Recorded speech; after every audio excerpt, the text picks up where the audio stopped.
주가지수도 4천을 돌파했습니다. 인공지능 등 산업경제 정책이 조금씩 자리를 잡아간 덕분으로 생각됩니다.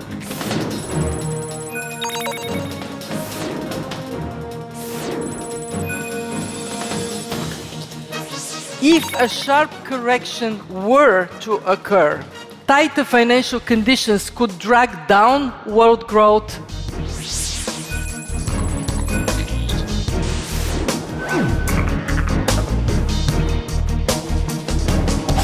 시청자 여러분 안녕하십니까? 그래픽으로 만나는 경제 토크쇼 픽. 복잡한 경제 이슈를 쉽고 명확하게 전달해 드리겠습니다. 코스피가 4,000포인트를 돌파하면서 글로벌 주요 증시 중에 눈에 띄는 성과를 보이고 있습니다. 이 반도체와 IT 대형주 중심의 매수세 속에 단기 급등에 따른 변동성도 커졌는데요. 이 상승세가 얼마나 어디까지 이어질지, 투자 전략은 어떤 게 있을지 관련한 궁금증들을 낱낱이 분석해 드리겠습니다. 경제 토크쇼 픽 시작합니다.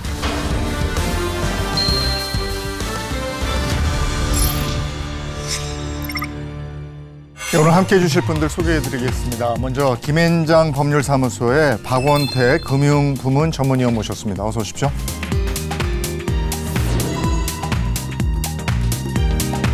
김준우 교보증권 책임연구원 함께하겠습니다. 어서 오십시오.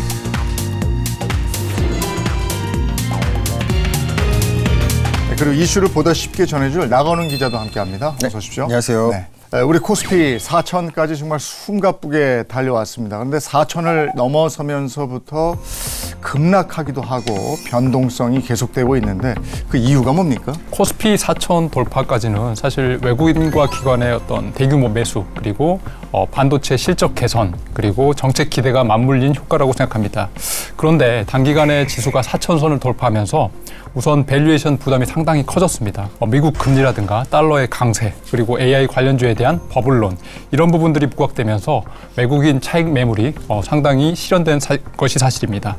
실제로 외국인은 11월 첫째 주에만 약 7조 2천억 원을 대규모로 매도하였습니다. 특히 반도체 대형주에 대한 매도가 집중되면서 지수가 4천선 이하로 떨어진 것도 사실입니다. 근데 이제 그 중에서도 최근에 이제 순환매에 의해서 외국인 수급 로테이션이 지금 발생을 하고 있고, 그리고 역사적으로 저희가 코스피 지수의 방향성을 이제 판단을 할 때 항상 외국인 수급이 핵심 키 역할을 했기 때문에 현재 상황에서는 외국인 수급에 대한 방향성을 저희가 유의할 필요가 있다고 생각하고 있습니다. 외국인 투자자들은 그러면 얼마나 팔았고 뭘 팔았습니까? 외국인 투자자들은 지난 11월 3일에서 7일까지 5일 동안 유가증권 시장에서 7조 2,637억 원을 순매도했습니다. 매수보다 매도가 더 많았다는 건데요. 주간 외국인 순매도액으로는 역대 최대였습니다. 외국인들의 매도세는 SK하이닉스와 삼성전자에 집중됐습니다. 가장 많이 판 종목은 SK하이닉스였죠. 3조 7,150억 원어치 순매도했고요. 삼성전자 순매도액도 1조 5,030억 원으로 두 번째로 많았습니다. 코스피 상승 랠리가 시작됐던 4월 8일부터 11월 12일 기준까지로 만약에 파악을 하게 되면 동기간 외국인 누적 순매수가 이제 코스피에 대해서 약 11조 원 이상 이제 수급이 유입이 됐습니다. 일단 업종별로 저희가 만약에 보게 되면 외국인이 이제 가장 많이 사들였던 업종 자체는 반도체, IT 하드웨어, 조선, 상사자본재, 기계 업종으로 나타났습니다. 코스피에 대해서 외국인 누적 수급이 가장 이제 고점을 찍은 기간으로 저희가 보게 되면 10월 27일 경으로 나타나는데, 다만 그 이후 약 12영업일 그리고 금요일까지 하면 이제 현물만 해서 9조 원 이상의 순매도가 발생을 했고, 그 기간 동안 이제 가장 많이 매도한 그런 업종을 저희가 보게 되면 또다시 반도체, 조선, 기계, 은행, 증권 이 5가지 업종으로 나타났습니다. 결국에 앞전에 저희의 이제 AI 모멘텀과 마스가 프로젝트에 대한 수혜 기대감으로 인해서 수급이 쏠렸던 그런 부분이 좀 빠져나가고 있다라고 그런 흐름으로 봐주시면 될 것 같습니다. AI 버블론에 대한 의견은 어떻습니까? 일단 AI 관련주가 사실 시가총액 상위를 휩쓸다 보니까 AI 버블이 있는 것이 아니냐 이런 우려가 있는 것도 사실입니다. 다만 2000년 버블 닷컴과 좀 비교해 보면 AI가 산업 전반에 대해서 통해서 구조적 변화를 일으키고 있다는 점이 조금 차이가 있다고 볼 수 있겠습니다. 다시 말씀드리면 이번에는 오히려 메모리, 파운드리, 전력 인프라 기업이 실제로 이익을 내고 어떤 설비 투자가 동반된다는 점에서 차이가 있습니다. 물론 현재 시장에서 이런 부분이 다소 고평가 논란이 있는 것도 사실이지만 기술의 성장 가능성은 충분하다고 봅니다. 그렇다고 모든 종목이 건강하다고 보기에는 조금 무리가 있고요. 실적이 없는 주변부 테마부에서는 어느 정도 버블 조짐이 있다고 보입니다. 실제로 저희가 반도체 업종에 대한 실적 컨센서스, 그러니까 영업이익의 향후 이제 전망치를 저희가 보게 되면 좀 가파르게 좀 빠른 속도로 증가를 하고 있는 경향을 보이고 있습니다. 저는 이러한 부분이 일정 부분은 유효하다고 생각은 되지만 이미 주가의 그 상당 부분의 기대치가 많이 선반영돼 있다고 그렇게 생각을 하고 있습니다. 주가가 급락하면 개인 투자자들이 막 사고 이러던데 그래서 B2 규모도 사상 최고치라고 그래요. 어느 정도입니까? B2 규모를 가늠할 수 있는 지표로 신용거래 융자 잔고가 있는데요. 그 투자자가 증권사로부터 자금을 빌리고 그 주식을 갚지 않은 금액을 뜻합니다. 금융투자협회에 따르면 지난 6일 기준 신용거래 융자 잔고가요 25조 8,782억 원으로 사상 최고치를 기록했습니다. B2뿐만 아니라 증시 대기자금으로 분류되는 투자자 예탁금 역시 지난 5일 88조 2,709억 원으로 사상 최고치를 마찬가지로 기록을 했는데요. 코스피 최고가 행진에 제동이 걸렸지만 개인 중심으로 투자 심리가 꺾이지 않은 것으로 풀이됩니다. 빚을 내서까지 들어온 레버리지 자금이 많다는 것은 사실 상승장에서 상승을 어떤 그 탄력을 키우는 것도 사실이지만 오히려 하락장에서는 반대 매매를 통해서 시장의 변동성을 키운다는 문제점이 있습니다. 특히 올해 신용융자가 코스피 시가총액의 절반 이상을 차지하는 반도체라든가 자본재에 쏠려 있다는 점을 고려하면 주가 하락에 따른 반대 매매로 이들 업종의 주가가 만약 급락할 경우에 시장 전체가 상당히 파급 효과를 받을 수도 있다. 이런 부분도 고려하셔야 할 것 같습니다. 개인 투자자들은 제 주변에도 그동안 한참 몇 년을 기다리다가 상승장에서 본전되니까 얼른 팔고 나온 분들 많아요. 그러다가 아차 싶으니까 최근에 이제 떨어질 때마다 또 사시는 분들이 많거든요. 패턴이 그렇습니까? 그런 패턴을 좀 역사적으로 많이 보여왔고 저희가 코스피 랠리가 시작된 4월 8일부터의 기점으로 보게 되면 최근까지 개인 투자자들이 순매도한 금액 자체는 23조 원 이상을 순매도를 했습니다.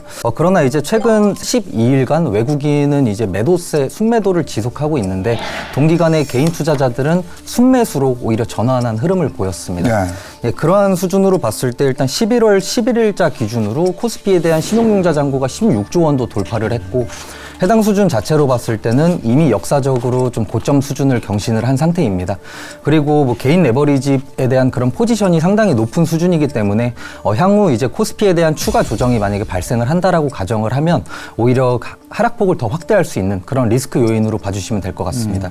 개인 투자자들은 그러면 얼마나 어떤 종목을 샀습니까? 개인 투자자의 매수는 역시나 대형 반도체주에 집중됐습니다. SK 하이닉스 주식은 7,750억 원어치, 삼성전자는 3,142억 원어치 순매수했고요. 이 밖에 다른 종목을 보면 두산 에너빌리티, LG CNS, 하나솔루션, 네이버 등을 많이 사들였습니다. 이게 보면 삼성전자 같은 경우에 8만 원대에 많이 물려 있다가 8만 원 회복하면서 많이 매도를 하고 그 이후에 또 그거보다 높은 가격에 또 들어갔단 말이에요. 더 오를 것 같아서. 이러면 또 손해를 볼까 봐 걱정스럽거든요. 일단 가장 많이 매수한 업종을 저희가 보게 되면 반도체, 조선, 뭐 기계, 소프트웨어, 미디어 교육 이 5개 업종에 좀 치중이 되어 있습니다. 이러한 이제 부분을 봤을 때 일단은 최근에 외국인이 매도세가 지속되고 있는 탑3 업종을 개인들이 지금 다 받아주고 있다라고 이제 봐주시면 될 것 같고 그 탑3 업종 내에서 이제 그럼 개인들이 무엇을 가장 많이 사고 있느냐 이를 이제 종목 기준으로 봤을 때는 뭐 SK하이닉스, 삼성전자, 두산에너빌리티, 하나오션 뭐 이런 이제 종목군에 좀 치중이 돼 있어서 지금 와서는 개인들이 오히려 반도체, 조선, 기계 업종에 뒤늦게 좀 추격 매수를 하고 있는 그런 흐름이라고 봐주시면 될 것 같습니다. 최근 개인 투자자들이 주로 이제 대형주 그리고 반도체주 위주로 매수를 하긴 했지만 사실 전체적으로는 오를 때는 매도하는 경향도 일부 나타나고 있습니다. 다시 말씀드리면 오르면은 팔고 그리고 내리면 사는 어떤 그런 투자 행동 패턴이 반복되고 있는데요. 이런 모습은 결국에 외국인들은 상대적으로 저평가된 어떤 배당주라든가 가치주를 선호한다면 개인들은 성장성 높은 종목으로 향하는 어떤 성향의 차이를 나타낸다고 볼 수 있겠습니다. 그럼 이제 또 변동성도 그만큼 큰 종목이 될 텐데 검은 수요일 같은 하락장이 다시 올 가능성도 있는 겁니까? 현재는 사실 변동성 국면인 만큼 지금 그와 비슷한 급락장은 다시 나타날 수 있다는 가능성도 있습니다. 미국 금리 인상이라든가 달러 가격의 급등, 그리고 중동이라든가 미중 갈등, 이런 어떤 요인들이 있기 때문에 그리고 국내에서도 어떤 신용융자 잔고의 과다, 이런 부분이 특정 일에 반대 매매 물량이 쏟아진다면 낙폭이 커질 수 있는 것도 사실입니다. 반대로 이런 급락 때마다 만약에 개인과 기관이 어느 정도 방어에 나서고 정책 모멘텀이 이어진다면 이런 어떤 폭락보다는 단기적인 변동성 확대 후에 반등 가능성도 존재한다고 봅니다. 저도 위원님께서 말씀하신 것처럼 지금 지난 검은 수요일에 해당 하락장은 다시 재발할 수 있다고 보고 있고, 오히려 추가적인 조정이 더 발생할 수 있다라는 관점으로 보고 있습니다. 그 이유를 봤을 때 지금 현재 증시, 그리고 향후 논의가 지속될 그러한 요인들이 무엇이냐, 이러한 부분을 저희가 좀 파악을 해야 될 필요가 있는데, 트럼프는 당연히 이제 포함되는 부분이고, 일단 AI 버블 붕괴 가능성, 그리고 저희 나라 원달러 환율 측면, 그리고 기준금리 인하 사이클 조기 종료 우려, 그리고 미중 관계 악화, 이 5가지 요인이 향후 지속적으로 좀 변동성을 확대할 그럴 요인으로 저는 보고 있습니다. 그럼 이렇게 커지는 변동성에 대해서 어떻게 대비를 해야 됩니까? 네, 우선은 지수의 방향을 내가 맞추겠다, 이런 자세보다는 포트폴리오 변동성을 줄이는 데 좀 집중할 필요가 있을 것 같습니다. 다시 말씀드리면 현금이라든가 채권, 그리고 배당주의 비중을 늘리고 이런 완충 장치를 만든 다음에 레버리지나 어떤 테마주의 비중은 좀 줄이는 게 필요할 것 같습니다. 다음으로는 주가가 급락할 때에는 가급적 우량주 위주로 좀 매수를 좀 해주실 필요가 있을 것 같고요. 적절한 타이밍에 어느 정도 이익 실현을 통해서 평소보다 매매 속도를 조절할 필요가 있다고 보입니다. 총알을 다 쓰지 말라 하시는 거잖아요, 지금. 맞습니다. 오히려 지금 변동성 장세에서 다시 주가가 반등을 한다고 해서 추격 매매를 하거나 아니면 추가적인 조정이 발생한다고 해서 조정 시 저가 매수를 하는 그런 전략이 오히려 지금 구간에서는 상당히 위험할 수 있습니다. 오히려 지금 상황에서는 지난 코스피 상승 랠리가 시작된 4월 8일부터 외국인 수급이 지속해서 우상향을 하거나 아니면 순매도 추세가 종료된 이후 다시 수급이 들어오는 그런 업종에 대한 관심이 필요할 것으로 생각합니다. 해당 업종을 저희가 이제 보게 되면 에너지, IT 하드웨어, 유틸리티, 디스플레이, 소매 유통, IT 가전, 보험 필수 소비재, 이렇게 지금 8개 업종으로 나타나는데, 일단 해당 업종에 대한 외국인 수급 추이를 봤을 때는 현재 외국인은 오히려 방어적 업종에 대한 비중을 지속 확대하고 있다라고 이제 봐주시면 될 것 같습니다. 지금 상황에서는 우리가 변동성에 대비해야 되는 그런 상황인데, 어쨌든 코스피는 4천을 넘어섰단 말이죠. 코스피 4천 돌파, 이건 어떤 의미가 있는 겁니까? 네, 제가 생각하기에 코스피 4천 포인트 돌파는 단순히 숫자를 넘어선 의미가 있다고 생각합니다. 한국 기업의 어떤 실적, 그리고 산업 구조가 이제 시장에 반영되어 가고 있는 어떤 상징적인 수치가 아닌가, 이렇게 생각합니다. 즉 반도체를 비롯한 어떤 주력 업종의 호황, 그리고 수출의 개선, 정부의 정책 효과 등이 복합적으로 작용한 그런 효과라고 봅니다.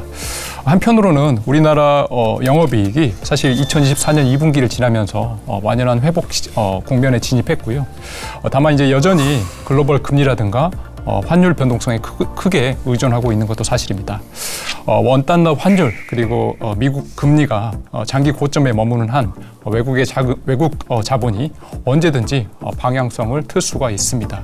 이런 점에서 우리 기업이 구조적 산업 경쟁력 강화, 그리고 산업의 다변화, 그리고 기업 지배구조 개선과 같은 다양한 숙제들을 해결해 나간다면 진정한 4,000포인트 이상의 지수도 기대할 수 있을 것 같습니다. 그러면 코스피 4천 시대를 이끈 반도체주 계속해서 상승 랠리를 이어갈 수 있을까? 이 부분도 궁금해지는데, 금융권에서는 이거 어떻게 보고 있습니까? 네, 긍정적으로 평가하고 있는 것 같습니다. 금융권에 따르면 내년 코스피 상장사들 순이익은 269조 원으로 올해 대비 28% 증가할 것으로 예상을 했습니다. 이를 견인하는 요인은 반도체 업종 실적 확대입니다. 올해 예상되는 코스피 반도체 업종 순이익은 69조 원으로요. 내년에는 100조 원을 돌파할 것으로 보이는데요. 특히 코스피 시가총액 1위, 그리고 2위인 삼성전자와 SK하이닉스 모두 AI 투자 확대로 고대역폭 메모리, 그러니까 HBM과 DRAM 수요가 커지면서 최대 실적을 기록 중입니다. AI로 계속 가면 반도체 계속 가는 거잖아요. 저희는 좀 환율에 대해서 먼저 생각할 필요가 있다고 생각을 합니다. 예를 들어서 환율이 1,300원일 때와 그리고 지금 1,450-1,60원대 이 수준을 비교하게 되면 외국인 입장에서는 국내 증시 그리고 국내 제품이 상대적으로 저렴할 수밖에 없습니다. 그렇게 되면 뭐 이를 이제 SK하이닉스의 2026년 뭐 물량 완판 이런 소식과 이제 같이 생각을 저희가 해보게 되면 오히려 이제 재고 충당의 목적으로 좀 선수요 측면이 미리 반영된 부분이다. 근데 이러한 부분에서 결국에는 뭐 계약금이 됐든 선수금이 됐든 일단 자금을 지불해야 되는 부분이 이제 필수적으로 존재하고 있기 때문에 이미 기발표된 그런 실적 부분에 좀 많이 반영이 돼 있다. 이런 측면에서 이제 좀 선반영된 측면도 존재한다라고 이제 이해를 해주시면 될 것 같습니다. 그리고 이제 코스피가 계속 이제 좀 우상향을 바라보려면 반도체 업종에 대한 향후 컨센서스는 유효하겠으나 결국에는 코스피 자체의 실적 모멘텀 추이가 중요합니다. 여기서 제가 말씀드리는 실적 모멘텀이라고 하면 결국에 영업이익을 전년 대비 증가율로 봤을 때 계속 우상향을 하느냐 아니면 추세가 꺾였느냐 이러한 기준을 이제 실적 모멘텀이라고 저희는 이제 말을 하게 되는데 다만 지금 현재 증권사들의 전망치를 저희가 합산을 하게 되면 오히려 올해 4분기를 피크로 이제 둔화 흐름으로 전환될 것으로 지금 나타나고 있기 때문에 이러한 부분이 아직 지금은 우려 요인이다. 그리고 또 반도체주 투자에 있어서 외국인하고 개인 투자자들의 어떤 패턴 같은데 패턴이나 이런 게 좀 다르다면서요?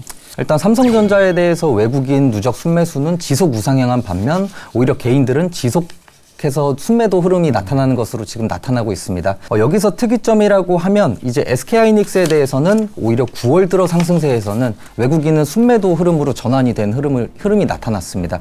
다만 이제 여기서 이제 개인들은 다시 순매수 흐름으로 전환된 모습이 보이고 있는데 이 구간에 있어서 최근 한 달간을 보게 되면 외국인의 매도 압력이 개인 수급 대비 약 1.6배 이상 지금 더 강한 모습을 나타나고 있습니다. 이렇게 상반된 패턴은 어떻게 이해해야 됩니까? 외국인 같은 경우에는 사실 실적 대비 가격이 얼마나 싼가, 뭐 비싼가 이런 어떤 밸류에이션 관점에서 사실 움직이고요. 개인 같은 경우에는 뭐 AI 모멘텀이라든가 어떤 주가의 탄력성 이런 부분에 따라서 좀 더 민감하게 움직인다고 볼 수 있겠습니다. 그래서 외국인은 조정을 받은 삼성전자, 뭐 그리고 이익 대비 상대적으로 싼 종목들 위주로 들어가고 개인들은 더 빠르게 움직이는 뭐 하이닉스라든가 2차 전지 위주로 움직인다고 보시면 될 것 같습니다. 이러한 패턴이 결국에는 단기 주가는 개인의 어떤 수급이 그리고 중장기 방향은 외국인 자금이라든가 기관의 자금이 결정한다. 뭐 이런 부분을 보여주는 하나의 예라고 할 수 있겠습니다. 강세장 속에서 제일 속상한 게 다른 거 다 오르는데 내 주식만 안 오르면 그렇게 속상할 수가 없어요. 근데 지금 뭐 다 오르는 건 아니고 한 1,000개 종목 정도가 하락했다고 들었거든요. 근데 이거는 극심한 주가의 양극화 이렇게 보던데 이 현상은 또 뭡니까? 저는 현재 지수 패턴 자체를 좀 코로나 유동성 랠리 그 시즌과 좀 비슷하게 저는 판단을 하고 있습니다. 그런데 다만 좀 특이점이라고 하면 당시와 다른 점은 일단 현재 흐름 자체가 당시 대비 약 1.5개월 이상 좀 빠른 움직임을 보이고 있고 코스피 내에서 사이즈 지수별 차별화가 지금 좀 극심화되고 있다. 이런 게 좀 문제라고 저는 보고 있습니다. 일단은 뭐 코스피 상승 랠리가 시작된 4월 8일부터로 저희가 보게 되면 6월 들어서는 소형주가 배제가 됐고 그다음 9월 들어 상승세에서는 오히려 중형주 또한 배제가 되면서 대형주만 독주하는 그런 이제 장세를 보이고 있습니다. 이러한 부분을 저희가 이제 생각을 해보게 되면 결국에 이미 앞전에 저희가 말씀드렸듯이 AI 모멘텀, 뭐 조선주 그 마스카 프로젝트에 대한 수혜 기대감이 이제 쏠렸던 그런 종목들 자체가 대형주 위주로 좀 집중이 돼 있다 보니 걔네들 위주로 좀 독주하는 장세가 좀 펼쳐졌다라고 봐주시면 될 것 같고 오히려 저희는 이 부분을 조금 리스크로 인식을 해야 되는 게 향후에 만약에 대형주에 대한 영업이익 컨센서스가 좀 전망치가 좀 둔화하는 흐름을 보이기 시작하면 오히려 지수는 좀 더 변동성이 확대되면서 하방이 확대될 수 있는 그런 리스크 요인으로 작용할 수 있습니다. 서학 개미들이 국내로 다시 왔다가 아닌가 이래가지고 다시 서학개미가 됐다 이런 얘기도 있던데 실제로 이달 들어서 11일까지 미국 주식을 23억 240만 달러 순매수했다 이렇게 되어 있습니다. 이런 추세는 앞으로 계속 될 건지, 그리고 이렇게 되면 또 달러 값에도 영향을 미친다면서요? 한국 개인들이 외국 주식을 사는 그런 부분이 환율에 일정 부분 영향은 있을 수도 있다고 생각은 합니다.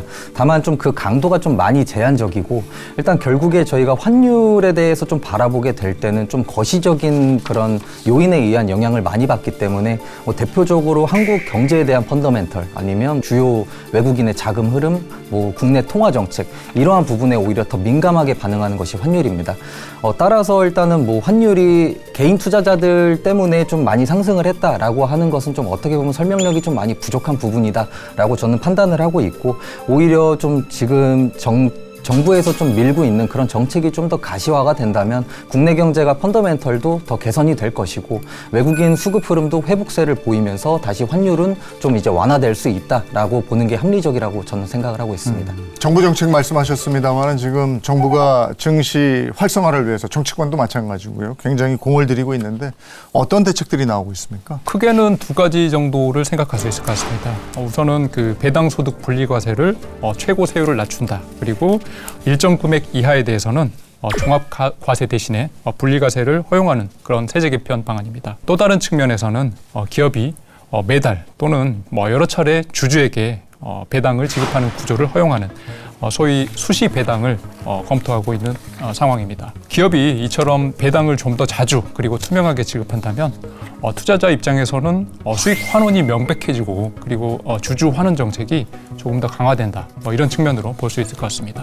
이런 것들이 시장에 먹혀야 되잖아요. 일단 정책적으로 실현이 되게 되면 결국에 저희가 봐야 되는 부분은 언제 얼만큼 강도 있게 이거를 실현할 것인가, 이러한 부분이 좀 핵심인데, 배당 정책에 대한 그 기준 자체, 규격이 좀 많이 복잡하고 해당 기준에서 선정될 수 있는 그런 기업이 한정될 수 있다는 한계가 좀 존재합니다. 그리고 현재 주가에 이미 좀 어느 정도 일정 부분 기대감이 선반영돼 있고, 여기서 외인들 입장이나 아니면 뭐 저희 기관들 입장에서 뭐 추가적인 프리미엄을 부여할 정도의 수준은 저는 아니라고 생각을 합니다. 아직은 정치 입법 단계 변수 수준이기 때문에 뭐 시장 입장에서도 좀 반신반의하는 상태라고 좀 봐주시면 될 것 같습니다. 어쨌든 이렇게 얘기가 나왔다는 건 그 방향으로 가긴 갈 것 같은데, 그러면 고배당주에 대한 관심도 높아질 것 같아요. 어떤 업종이 있습니까? 우선 전통적으로 사실 배당 성향이 높은 종목으로는 금융, 통신, 에너지 이런 업종들을 들 수가 있겠습니다. 특히 은행이라든가 보험, 그리고 에너지, 유틸리티, 리츠 이런 그 1차적인 수혜 종목들을 좀 들 수 있을 것 같고요. 다만 이런 배당 수익률이 높다, 이것만 봐서는 안 되고요. 오히려 이익의 안정성, 그리고 배당의 지속 가능성, 주가가 이미 너무 많이 오르지는 않았는지, 이런 부분들도 충분히 고려하실 필요가 있을 것 같습니다. 지금은 정책적인 부분이 가장 중요하다라고 지금 말씀을 드릴 수 있을 것 같습니다. 배당소득 그 세제 개편 부분이 원래는 45% 세율을 부여를 하겠다라고 했다가 그 다음에 35%, 최대 25%까지 낮추겠다라고 지금 정부에서 좀 얘기가 진행이 되고 있는데, 이러한 부분이 결국에 실현이 된다면 배당소득 분리과세가 도입되고, 이로 인해서 자사주를 소각하고 주주 환원율이 확대되는 이런 선순환 구조가 만들어질 수 있습니다. 결국 이제 세 가지 정책이 맞물리게 되면 기존에 이제 높은 배당 여력을 이미 가지고 있거나, 아니면 자사주 매입 여력을 확보하고 있는 그런 업종이 좀 우위를 보일 수 있다라고 보고 있고, 해당 업종을 이제 보게 되면 은행, 보험, 증권과 같은 금융 업종이 기존부터 이미 높은 배당 성향과 자사주 매입 여력을 보유하고 있었기 때문에, 이러한 이제 정책적인 부분에서 좀 향후 가장 이제 수혜를 받을 수 있는 업종이 되지 않을까. 이런 코스피 상승세가 계속 이어질 수 있겠습니까? 개인적으로 올해 연말까지는 추가 상승 여력은 존재한다고 보고 있습니다. 그럼에도 불구하고 일단 여전히 트럼프 리스크가 너무 심하게 존재를 하고 있고, 지정학 리스크, 금리 인하 사이클 조기 종료 우려, AI 버블 우려, 현재 증시 과열, 이러한 부분을 고려했을 때는 일단 최대 상단 자체는 4,300포인트 수준으로 저는 예상을 하고 있습니다.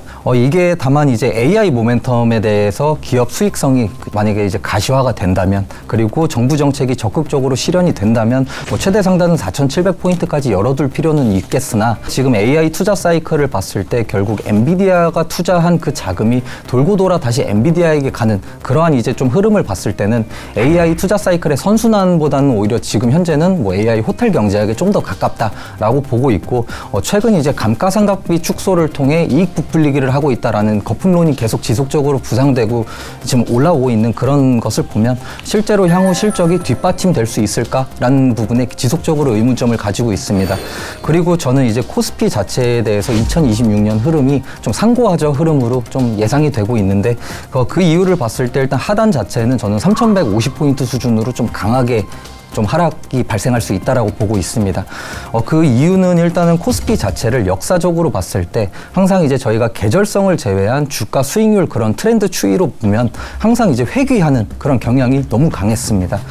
결국에 지금 AI 모멘텀, 정부 정책에 대한 그런 기대감으로 인해서 주가가 많이 급등한 그런 흐름을 보였기 때문에 이러한 부분이 훼손되게 되면 오히려 더 강하게 하방을 맞을 수 있다라는 관점으로 보고 있습니다. 내년 하단을 3,150으로 보시면 깜놀인데요. 깜짝 놀라. 증권사들도 그렇고 국내랑 해외 모든 금융권에선 지금 코스피가 더 상방을 갈 수 있다라는 시각이 더 많은데 저는 그럼에도 불구하고 지금은 좀 리스크 요인이 더 많다라는 측면이 그렇게 더 저는 보고 있습니다. 예를 들어서 제가 앞서 말씀드렸다시피 저는 현재 주가 패턴 자체가 코로나 시즌과 매우 유사하게 저는 보고 있는데 오히려 그 미국의 경기 국면 강도, 전환 강도를 보게 되면 당시 대비 지금 너무 미미한 수준으로 경기가 불안전하게 지금 움직이고 있습니다. 그리고 유동성 장세가 이제 앞전에는 지속적으로 이어져 왔지만 코로나 시즌에는 유동성 강도, 즉 전년 대비 그 강도 자체가 지속해서 우상향하는 그런 모습을 보였다면 이미 뭐 글로벌 M2 아니면 미국, 유로존, 일본, 중국 이렇게 다 뜯어서 봐도 이미 한 3개월 전에 그 강도 자체가 추세가 이미 꺾인 모습을 보이고 있습니다. 근데 어쨌든 이런 상황에서 코스피 강세장이 지금 계속되고 있고 증권사들도 목표치를 상향 조정하고 있어요. 어느 정도입니까? 국내 증시가 유례없는 강세장을 이어가면서 주요 증권사들도 앞다퉈 목표치를 상향 조정하고 있는 곳들이 많습니다. 특히 대신증권, NH투자증권은 내년 코스피 5,000 목표가 가능하다고 전망했고요. 신한투자증권도 목표치 상단을 5,800포인트로 높였습니다. 특히 KB증권이 좀 화제인데요. 장기 강세장이 이어질 경우에는 코스피 지수가 7,500포인트까지 무려 오를 거라고 내다보기도 했습니다. 보고서를 통해 최근 코스피 조정을 3조 호황 국면이던 1984년 4월과 유사한 상황으로 KB증권은 판단을 했는데요. 당시 코스피 지수는 10.9% 하락했고 조정 기간을 1개월간 지속하면서 횡보하다가 재차 급반등을 시작했습니다. 네, 이런 패턴을 볼 때 코스피가 7,500포인트에 근접하는 시점을 이르면 내년 말, 늦으면은 2027년 상반기로 전망하기도 했는데요. 전략 업종으로는 반도체, 원전, 방산, 증권 등을 제시했고요. 최선 호주로는 삼성전자, SK하이닉스, 두산에너빌리티, 한국전력, 현대건설, 현대로템, 한국투자금융지주를 제시했습니다. 당시에 사실 저유가, 저금리, 저달러라는 세 가지 외부 요인이 우리나라 경제를 상시 동시에 밀어준 것도 사실입니다. 다만 지금은 그런 의미의 3조하고는 약간의 차이가 있는데요. 반도체 슈퍼사이클, 정책자금, 그리고 기업 지배구조 개선이라는 국내 세 가지 요인이 긍정적 신호이긴 합니다. 다만 이런 부분이 오히려 장밋빛이라고 보는 것은 위험하고요. 사실 말씀 주신 여러 가지 해외 변수들도 고려하면서 투자할 필요가 있다고 생각합니다. 그럼 어떻게 보세요? 우리는 코스피 5,000을 기대하고 있는 건데 코스피 5,000을 볼 수가 있는 것인가? 그걸 보려면 필요한 건 뭔가? 이 부분도 한번 짚어주시죠. 현재 이익 수준과 밸류에이션을 감안한다면 사실 코스피 전체 이익이 꾸준히 늘고 있고 그리고 주가 수익 비율이 지금 수준만 유지된다고 해도 코스피 5,000은 중장기적으로 불가능하지 않은 수치입니다. 코스피 5,000 달성을 위해서 필요한 요건도 몇 가지 좀 지적해 보자면요. 첫 번째로는 당연히 기업 이익의 질적 개선입니다. 특정 업종에 대한 편중보다는 금융이라든가 헬스케어, 서비스 이와 같은 미래 업종에서 글로벌 경쟁력을 키울 필요가 있을 것 같고요. 다음으로는 자본시장 제도의 개선입니다. 스튜어드십 코드 그리고 자사주 규제 정비, 상장 퇴출 기준의 정비 이런 부분에 대해서 코리아 디스카운트를 좀 없앨 필요가 있을 것 같습니다. 그리고 마지막으로 안정적인 정책 그리고 세제 환경이 필요합니다. 장기 투자 문화를 위해서는 이런 어떤 안정적인 정책과 그리고 세제가 뒷받침될 때 조금 더 유리하다고 볼 수 있겠습니다. 그리고 제가 또 하나 궁금한 게요. 이 코스피는 이렇게 막 가는데 코스닥은 왜 이래요? 상대적으로 굉장히 저조한 것 같아요. 사실 코스피는 지금 반도체 그리고 조선, 방산 같은 수출 대형주 중심으로 실적이 회복되면서 이익주도 상승을 이어가고 있습니다. 반면에 코스닥은 중소형주라든가 벤처가 중심입니다. 그러다 보니까 대형주 대비해 상대적으로 부진을 겪고 있습니다. 특히 적자 기업 그리고 이익 변동성이 큰 성장주가 많기 때문에 금리 수준이 여전히 높은 상황에서 밸류에이션 부담이 있는 것도 사실입니다.